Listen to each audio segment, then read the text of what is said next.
Today, Florida will surpass 45,000 monoclonal antibody treatments for folks who are primarily folks who are COVID positive. We have done some as a prophylaxis, and this is over 21 different sites. We have seen close to a 25% reduction in daily hospital admissions for COVID. We've seen a decline in the hospital census, and we've seen a decline in the emergency room visits for COVID-like illness. So I want to thank, I think we have Commissioner, we have Representative, and then we have Pauline Becker, who's going to talk about having received one of these monoclonal treatments. And we also have Laura Warren and Britt Knoll, who are also going to talk about it. But so we're now close to 40, we'll have 45,000 today across 21 sites. The site here in West Palm Beach has been doing pretty consistently about 200 treatments every single day. This was something that, and Pauline will talk about, she was actually one of the first ones to get Regeneron in Florida when there was the emergency use back in December. And so this is something that has been available in the United States, in Florida, but it was something that was clearly being under, something that didn't necessarily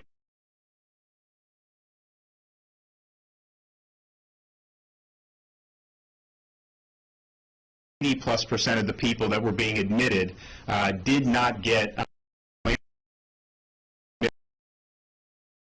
different than a vaccine. The vaccine is designed to prevent, ideally to prevent infection, but I think to prevent severe illness, to give you protection so that if you do come in contact with the virus, and if you had it, it has reduced the likelihood people will be hospitalized or that people will die, and I think you see that pretty consistently in the data, which is something that is very, very good. On the same time, you know, we are seeing people get infected regardless of vaccination status, and when you talk about some of the most vulnerable people to COVID, almost all of them are vaccinated, you still have a need for early treatment there. And then obviously people who could get very sick otherwise, you have a need for early treatment. And so for too long during this whole ordeal, particularly since we've had the monoclonals, the message for a lot of patients was basically, hey, if you're infected, just go home and hope you don't get deathly ill enough to have to come back to the hospital. And those days are over in Florida. We saw the need to let people know about early treatment. We saw the need to provide easier access to people for this early treatment. And this is something that is working. It's having a positive effect. And I also think just, obviously, if you get the monoclonal and you're somebody that's high risk, and you end up not even going,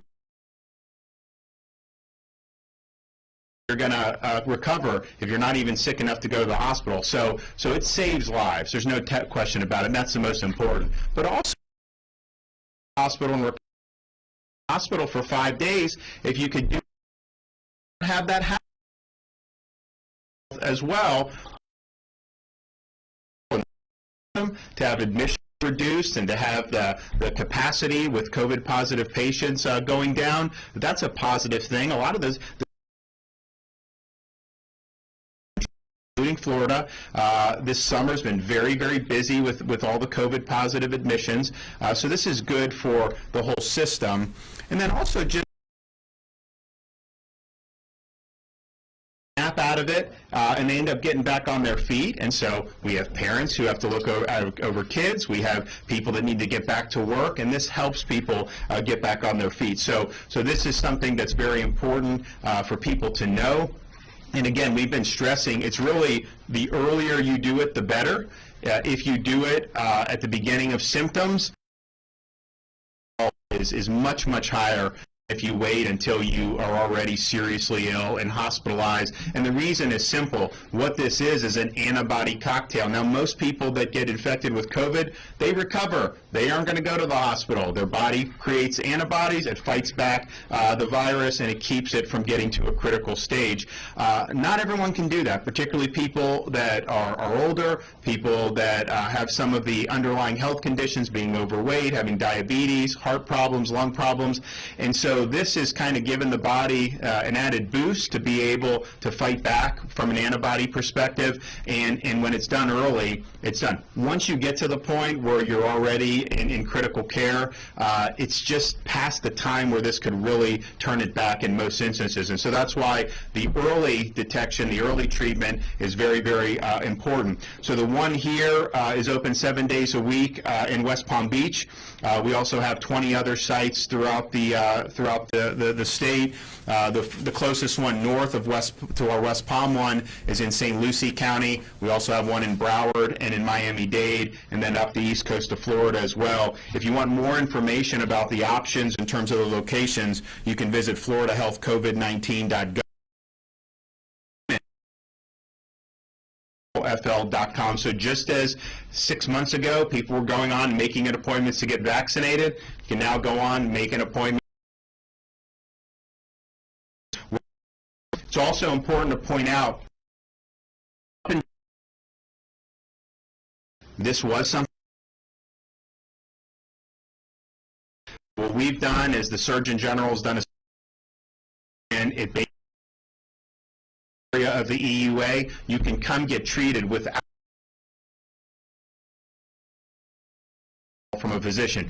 Doesn't mean we're not discouraging you from. Does cut out an extra. I think that's making it easier for people. It's also important to point out that these 21 sites are not the only way that you can get this in the state of Florida. Many hospitals have been doing this since December. Most of them, because when Regeneron was first approved, as well as the Eli Lilly, it was only the IV. Some of them may have gone to the shots. Regeneron has been EUA'd for shots as well, subcutaneous injections. And so our sites, you can get the IV, but most people are just getting the shots. So you get 2 in the stomach, 1 in each arm usually, and it's much quicker. You can see more patients and be able to do it. But you still have options at these hospitals. Now, the Eli Lilly one has not been as good against Delta, so that's not being utilized as much. Regeneron has worked against Delta. There's one by GlaxoSmithKline, which is more recently given an emergency use authorization. That is IV only. It is being used, as best we can tell, some, but there's much more Regeneron. We're looking to see what more can be done. The difference between the Glaxo and the Regeneron is the federal government bought all the Regeneron at the outset, and so this has already been paid for. Anything we're getting and providing for people is not charged to the patient. I think it's very important that people understand you are not going to be charged.